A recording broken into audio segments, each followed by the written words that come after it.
Tá legal. A aposentadoria do Kaká aos 35 anos abriu a discussão sobre a colocação dele, a posição dele entre os jogadores mais importantes da história do futebol brasileiro. Onde ele seria colocado na história tão rica do futebol nacional. Tenho certeza que você está fazendo essa discussão, que está presente nas redes sociais, que está presente nos programas esportivos.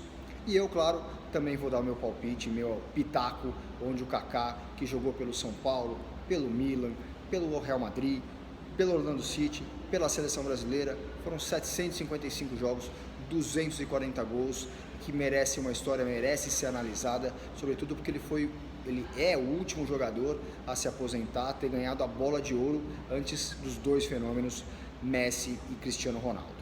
Então essa é uma discussão apaixonada, é uma discussão que tem os seus lados clubísticos, em que todo mundo vai ficar discutindo se um jogador do seu time é melhor que o do outro, mas é claro que o futebol é paixão e é essa paixão que a gente realmente tem que levar para frente. O meu top 3 de todos os tempos teria Pelé em primeiro lugar, obviamente, Garrincha e Ronaldo. Pelé e Garrincha são dois excelentes nomes por terem feito história, por terem ficado marcados numa época em que a informação não era tão viva e tão presente como é hoje. Eles acabaram ganhando o mundo antes da comunicação e dos vídeos serem tão presentes para a gente saber realmente o que era feito. Então, toda a nossa reverência a esses dois grandes nomes e dois mitos do futebol brasileiro.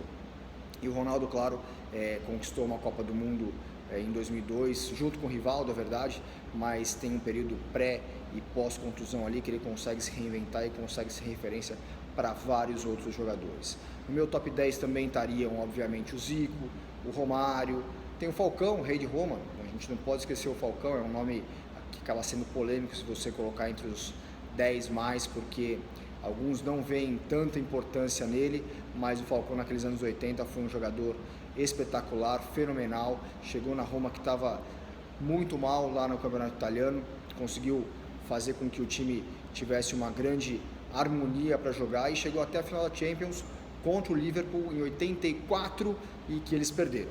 Mas é um jogador de extrema importância naquele período para o futebol brasileiro e eu colocaria, sim, entre os 10, apesar da paixão clubística que muitos vão falar que eu tenho, o Rogério Ceni.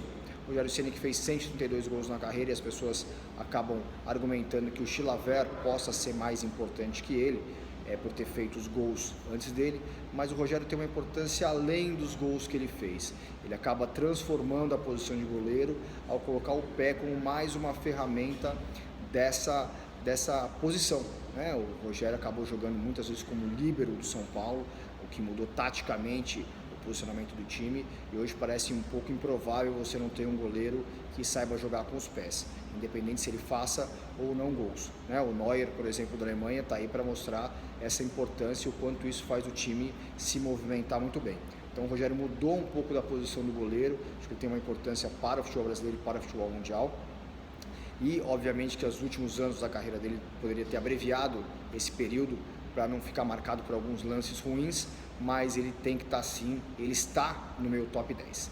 E agora o Kaká que ganhou a bola de ouro, volto a reforçar, é o último jogador a ganhar a bola de ouro antes de Cristiano Ronaldo e Messi darem uma sequência incrível aí desde 2008 que eles revezam quem ganha um ano e quem ganha o outro. O Kaká ganhou em 2007 e é justamente por essa bola de ouro que o Kaká tem que ser lembrado.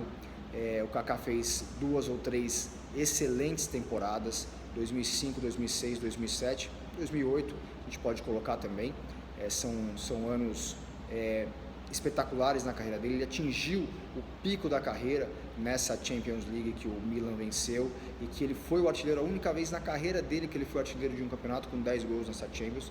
Ele arrebentou em vários jogos, fez gols decisivos tanto em Milão como nas partidas fora de casa.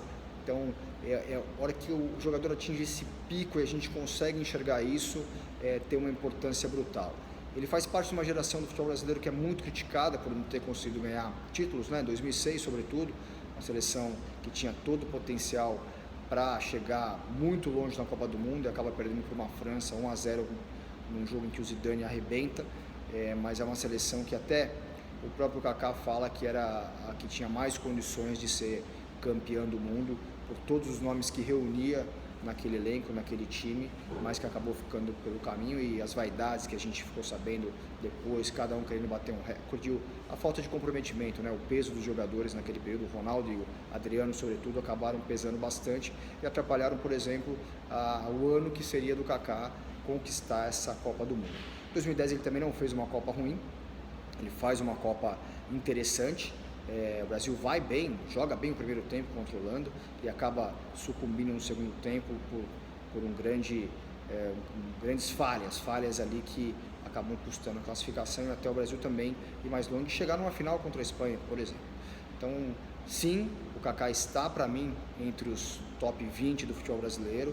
Ele atinge um pico muito interessante num campeonato como o italiano, que é um campeonato difícil. Naquela época era um campeonato muito equilibrado, e as pessoas acabam argumentando muito que o Kaká depois sofreu uma decadência quando foi para o Real Madrid, onde tinha tudo para estourar. É verdade, concordo, ele deveria ter ido melhor naquele período no Real Madrid, mas acho que ele ele foi muito além do que a capacidade do futebol dele talvez desse. Ele foi inteligente em conseguir atingir esse alto nível, o mais alto nível em todos eles.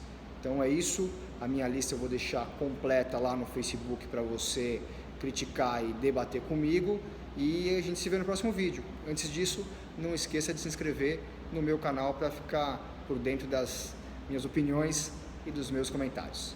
Até breve!